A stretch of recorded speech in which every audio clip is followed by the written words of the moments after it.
Guys இன்றைக்கி Monday morning ஒரு 9 o'clock வந்து பார்த்திங்கன்னா ஷார்ப்பாக வந்து நம்ம வந்து ரேப்பிட்டோ லாகின் பண்ணிட்டோம். லாகின் பண்ணி ஒரு 5 நிமிஷத்துலேயே வந்து பார்த்திங்கன்னா நம்ம ஃபஸ்ட் ரைடு அசன் ஆகிடுச்சுங்க. ட்ராப்பும் பண்ணிட்டோம். ட்ராப் பண்ணி அடுத்த ரைடுக்காக வெயிட் பண்ணுறாங்க. நெக்ஸ்ட் ரைடு வந்து பார்த்திங்கன்னா கண்டிப்பாக வடசைட்லேருந்து கிடைக்குன்னு சொல்லிட்டு ஒரு 2 நிமிஷம் வெயிட் பண்ணிட்டு இருந்தாங்க. அப்படி வெயிட் பண்ணியிருக்கும்போது பார்த்திங்கன்னா ஒரு பஸ்ஸில் வந்து இந்த ஆரஞ்சு கலர் டிஷர்ட் போட்டிருக்க தாத்தா வந்து இறங்கினார். இறங்கினோன்னே யாருக்கோ ஒருத்தவங்க ஃபோன் பண்ணுறாங்க. யாருன்னு பார்த்தா ஒரு 2-3 நிமிஷத்துலேயே வந்து பார்த்திங்கன்னா இந்த ப்ளூ கலர் ஷர்ட் போட்டிருக்க அந்த தாத்தா வந்து இறங்கினாருங்க. எனக்கு தெரிஞ்சு இவளோட ஃப்ரெண்டுன்னு நினைக்கிறேன். ஏன்னா வந்து ஃபோன் பண்ணி நாங்கள் தான் நிற்கிறேன் வாடா அப்படின்னு சொல்லிட்டு அப்படி தான் சொல்லி ஃபோன் பேசினாங்க. அப்போவே புரிஞ்சுக்கிட்டேன் இந்த மாதிரி வந்து ஒரு நட்பு கிடைக்கிறதுலாம் எவ்வளோ பெரிய விஷயம் இல்லைங்க. இத்தனை வயசுலேயுமே வந்து பார்த்திங்கன்னா 2 பேரும் ஜாலியாக வந்து அவரை பிக்கப் பண்ணதுக்காக இவர் வந்துருக்காரு. அதை நினைக்கும் போதே ரொம்ப சந்தோஷமாக இருக்குது. உங்களுக்கு யாராவது இந்த மாதிரி ஃப்ரெண்ட் இருந்தால் கண்டிப்பாக அவரை வந்து இந்த வீடியோ கீழே டேக் பண்ணி விடுங்க.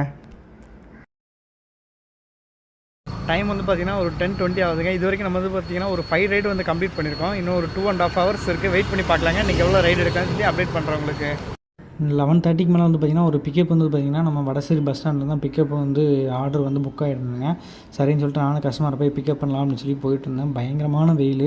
நான் எப்போவுமே வந்து பார்த்திங்கன்னா அவுட் சைடில் வந்து ரொம்ப நேரம் நிற்க மாட்டேன். நின்னாலுமே ஒரு 5 நிமிஷம் 10 நிமிஷம் அவ்வளோதாங்க நிற்பேன். இன்றைக்கி ஒரு 10 நிமிஷம் வந்து வெயிட் பண்ணி பார்த்தேன். நல்ல வெயில், சுற்றி வந்து நிழலே கிடைக்கல. நான் வந்து வெயிட் பண்ணலான்னு சொல்லி பார்த்தேன், நிழலே இல்லை. ஸோ அதனால் மோஸ்ட்லி வந்து நான் வந்து ஒவ்வொரு ரைடுமே கம்ப்ளீட் பண்ணதுக்கப்புறம் பார்த்திங்கன்னா மோஸ்ட்லி இப்போல்லாம் வீட்டுக்கே வந்துடுறேங்க. அதுதான் பெஸ்ட்டு. ஏன்னா வந்து வெயிலில் கிடந்து ஏன் காயணும்.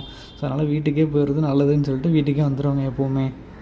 கைஸ் டைம் வந்து பார்த்திங்கன்னா ஒரு 12:20 கிட்ட ஆயிடுச்சுங்க. இது வரைக்கும் பார்த்திங்கன்னா நம்ம ஒரு 8 ரைடு கம்ப்ளீட் பண்ணியிருக்கோம். இன்னும் ஒரு 1/2 hour இருக்குங்க. வெயிட் பண்ணி பார்ப்போம் எவ்வளோ ரைடு எடுக்கலான்ட்டு.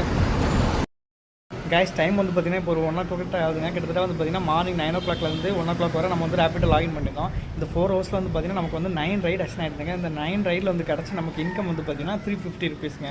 இதில் வந்து பார்த்திங்கன்னா ஒரு 150 பெட்ரோலுக்கு போயிடும்.